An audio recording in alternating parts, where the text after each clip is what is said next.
C'est jour J-3 avant l'élection présidentielle au Congo-Brazzaville. Le vote anticipé des militaires et des policiers avait lieu hier. Et pour les autres, le rendez-vous c'est donc dimanche.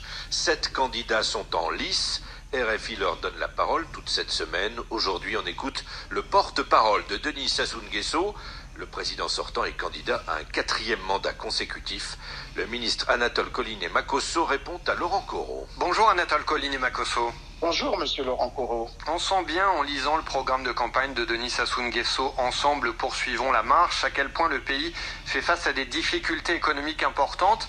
De quelle manière Denis Sassou Nguesso envisage-t-il de sortir le pays de la récession? En commençant par consolider la paix.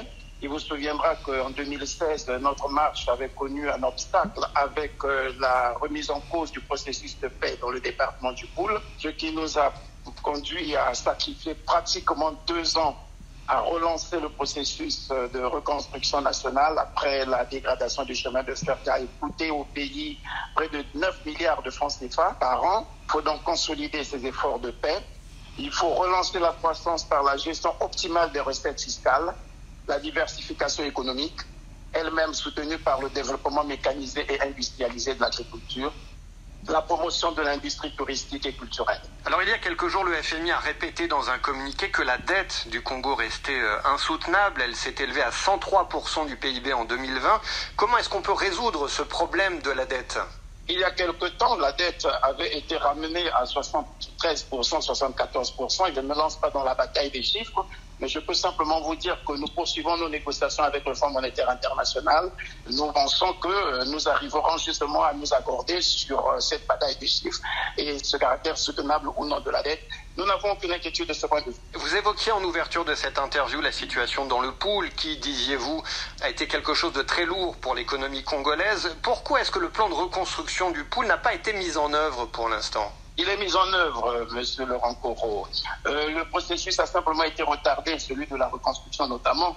Dans tous les cas, nous travaillons pour un retour à la vie normale et à la relance des investissements dans ce département. On lit un peu plus loin dans le projet de société de Denis Sassou Nguesso que vous préconisez de renforcer l'état de droit, la stabilité et la démocratie.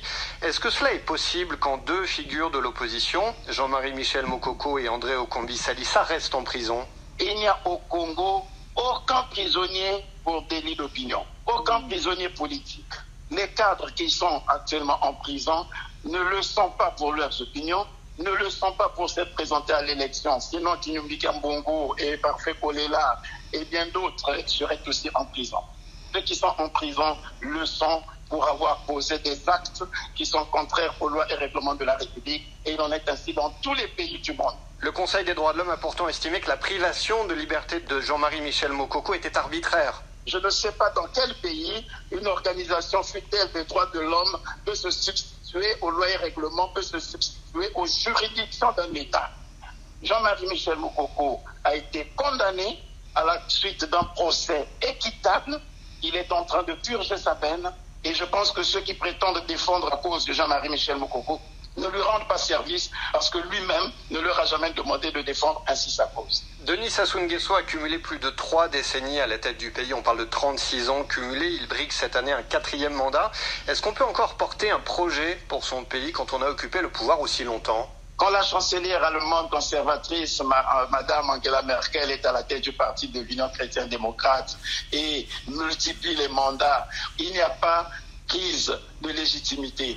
Il n'y a pas longévité excessive au pouvoir. Alors, on peut donc comprendre que la longévité au pouvoir d'un Européen ressemble à une bénédiction, selon vous, et celle d'un Africain, c'est pour vous un scandale. Non, Denis Sassou Nguesso a déféré à la réquisition populaire parce qu'il est porteur d'un projet réel depuis qu'il est aux affaires. Il avait des chantiers qu'il avait commencés en 1979, le désenclavement de l'arrière-pays. Il a conquis cette ambition, ce rêve, dès son retour aux affaires, en ayant maillé le pays des infrastructures.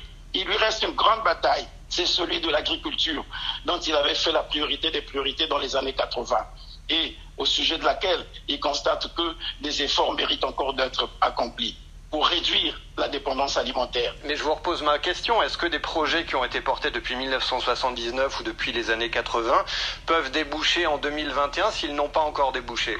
Bien sûr que ce qui a été commencé peut être poursuivi. Et c'est pourquoi le projet est intitulé Poursuivons la marche. Denis Sassou Nguesso, jusqu'à sa partition, il voudra au moins atteindre les 3 objectifs, les 3 rêves qu'il s'était donnés depuis les années 80, à savoir unifier le territoire par les infrastructures, et ça c'est acté, garantir la santé publique, ça c'est acté, il lui reste la bataille de l'autosuffisance alimentaire telle qu'il le souhaitait depuis les années 80. Anatole Collinet-Makosso, merci. Le ministre congolais Anatole Collinet-Makosso, porte-parole de Denis Sassou Nguesso dans cette campagne électorale pour la présidentielle de dimanche. Il était avec Laurent Corot.